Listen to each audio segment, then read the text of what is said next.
Thank you all. And now I am incredibly grateful to have the honor of introducing one of the closing speakers for this year's Climate Jobs Summit, and my good friend, Secretary of Labor, Marty Walsh. I can attest that Secretary Walsh has dedicated his life to fighting for workers, and we're thrilled that he's here today to talk to us directly about building a powerful and diverse labor movement. This secretary knows that when workers and unions stand together and fight, there's nothing he can't win. He has spent his entire career working to strengthen the labor movement. Marty hails from Boston, as I'm sure you'll figure out through 5 seconds of our accents together, where he spent decades working to expand workers' rights, build powerful unions, and lift up working families. He is a lifelong second-generation union member. He joined the local laborers 223, the union that both his father and uncle belonged to at age 21, and was elected the union's president. In 2011, he was elected president of the Boston Building Construction Trade Councils, representing 35,000 workers in the city of Boston.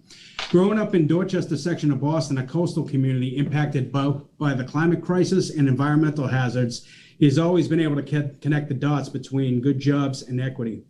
As leader of the Boston Building Trades, Marty helped create the Building Pathways program, which remains a national model for recruiting women and workers of color into good family-standing union jobs and building a stronger, more diverse labor movement. He also has deep experience working the levers of government as an ally to workers around the country. Massachusetts, as then mayor of Boston, he created 100,000 good jobs statewide, advancing policies like universal pre-kindergarten for families. Again, in the context of today's discussion, Secretary Walsh has long been a champion of creating jobs and a global leader on climate action. During his time as mayor of Boston, his economic policies led to the creation of 140,000 good jobs, increasing the job base of a major American city by 20%. During that same period, Boston became one of the first 2 large cities in the U.S. to commit to 100% carbon neutrality by 2050. The City of Boston's Climate Action Plan became a groundbreaking national model for achieving these goals. Boston was ranked among America's most energy efficient city 3 times in a row by the American Council on Energy Efficient Economy.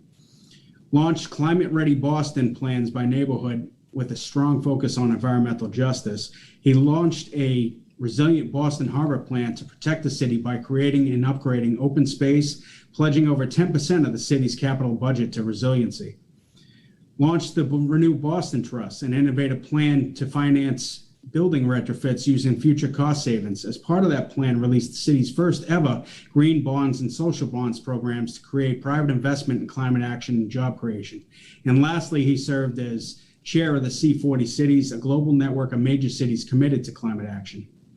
Marty stepped into his cabinet position as Secretary of Labor at a time of deep convergent crisis. The COVID-19 pandemic with a devastating toll on workers, families, and communities. The climate crisis, which threatens to change everything unless we act now, and extreme deepening inequality among racial groups. To tackle these crises, we need to rebuild a powerful labor movement, and as Secretary of Labor, he's played a critical role in protecting workers' rights to organize and ensure healthy and safe work conditions that climate change has on the world of work.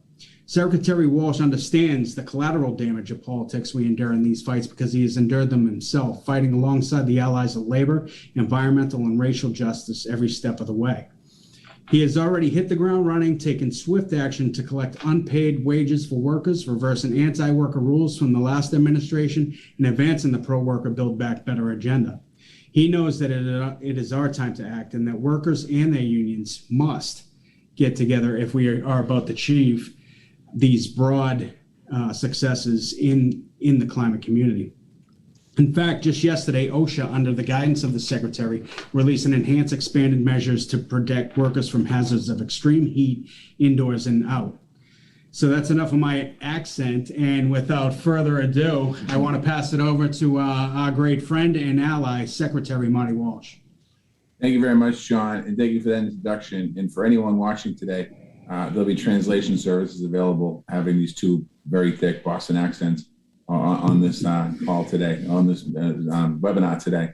I want to thank everyone involved in the summit, the Climate Jobs National Resource Center, Climate Jobs New York, the Workers Institute, and the Louis Gray Labor Initiative at Cornell University's ILR School, and every single person that's participating in the conversation today. It's an honor for me to join all of you, and I'm grateful for this conversation. You're certainly addressing fundamental questions about the future of our nation and the well-being of our working families that are certainly close to my heart.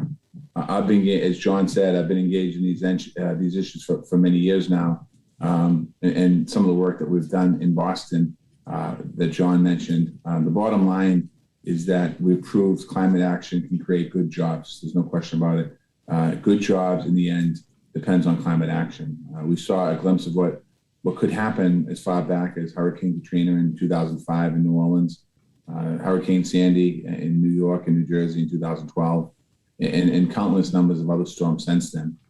We had to take action to save our downtown, our neighborhoods, and our entire economy and all the jobs that created in itself. But for a time, cities, certainly in states, were on their own. We had no choice but to lead, and the funding for investments was always an issue. Now we have a president and an administration 100% committed to climate action. We have a president who says every chance he gets that climate action means good jobs, and the president understands that when he's talking about the climate and talking about the opportunity. Certainly good jobs, good union jobs, and prevailing wage jobs. That vision is fundamental to our infrastructure, investments, and Build Back Better agenda. It's an opportunity that we have moving forward. It's a historic opportunity that we certainly can't and shouldn't miss. And to get there, we have to keep making it clear that climate investments means good jobs, and that's important. Not just saying it, but showing how it happens through workforce training, labor protections, union partnerships, prevailing wage enforcement, and through strong coalitions across every sector. I've been traveling all across this country as labor secretary. Everywhere I go, we have climate-related events and conversations, and that's something that has been not lost on me. And the focus is always on good jobs and partnerships. We broke ground off camera. We were talking a little while ago. We broke ground at a wind port in New Jersey with a PLA for good union jobs. I visited a coal mine in West Virginia. We talked about fair and just energy transition for mine workers, understanding that they're concerned also about their livelihoods and their futures. I visited an orphan well site in New Mexico and talked about worker training and environmental justice. We broke ground on a solar panel factory in Ohio with Made in America supply chains. Talked to farm workers in Oregon about heat hazards due to climate change. Toured the fuel cell research center at UC Irvine in California and discussed the need for union density in the electric vehicle market. All these organizations, it was incredible to talk to the workers and the folks that were there and the excitement that they have and the work that we need to do. The organizations here today have been advocating for critical investments in good jobs and in climate infrastructure for a long time. I want to thank you for all of your work over the years. We are listening. President Biden's listening. We must create a climate-focused economy with good jobs, but we also must make sure that we have equity and access to those jobs. That's going to be a very important part. And we must have environmental justice for communities. It's our responsibility to ensure that the generation that comes after us has a healthy planet and healthy communities.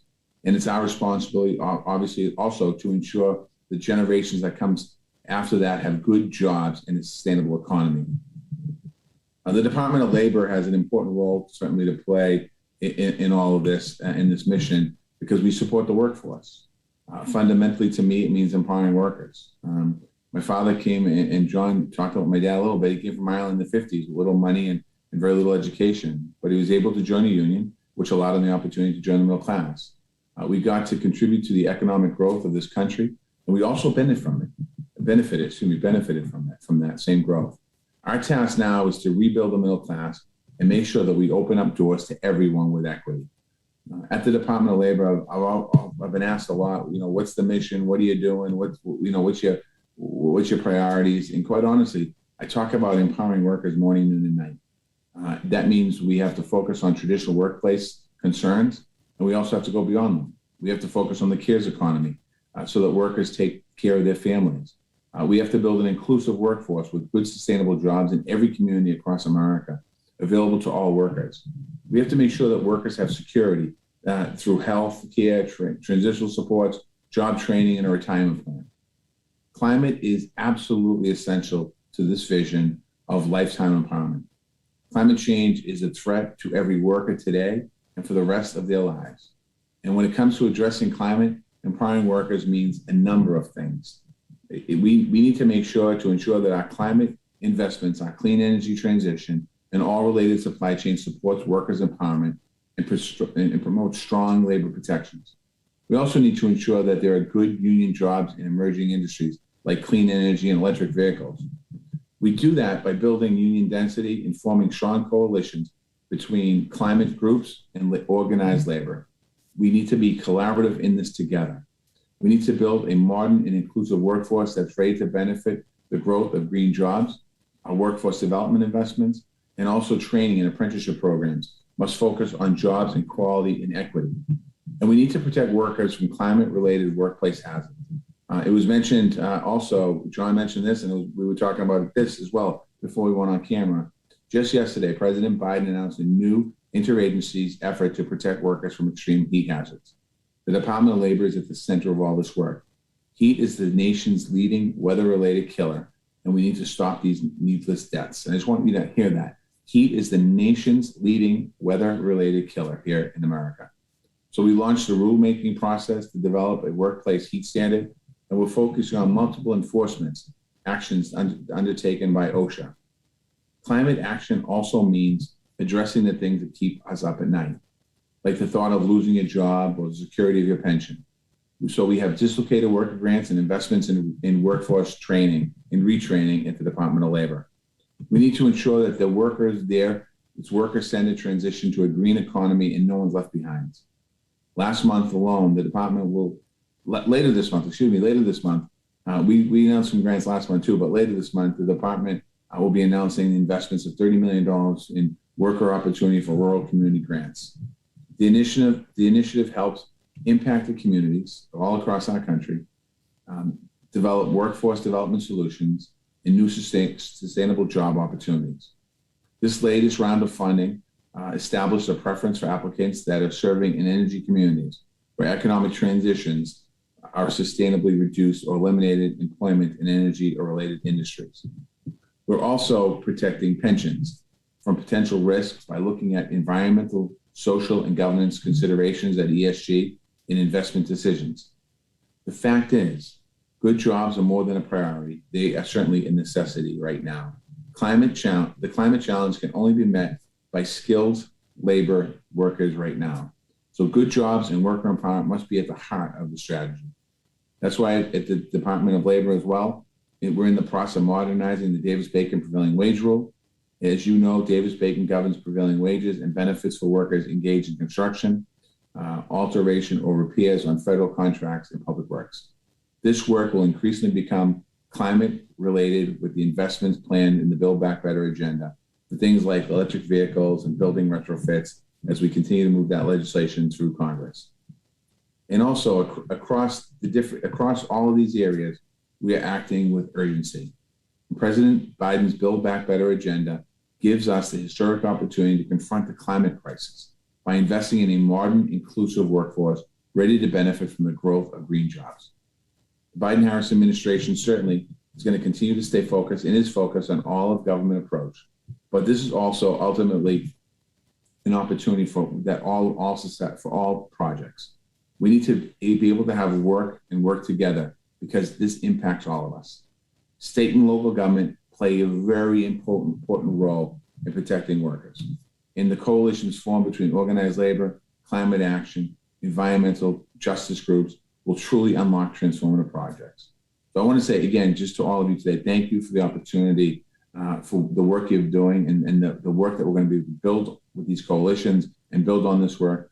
And as we share a mission to protect our environment by empowering and advancing our nation's working people, I look forward to many more conversations like these today. And again, thank you. And John Doherty, thank you for that wonderful introduction.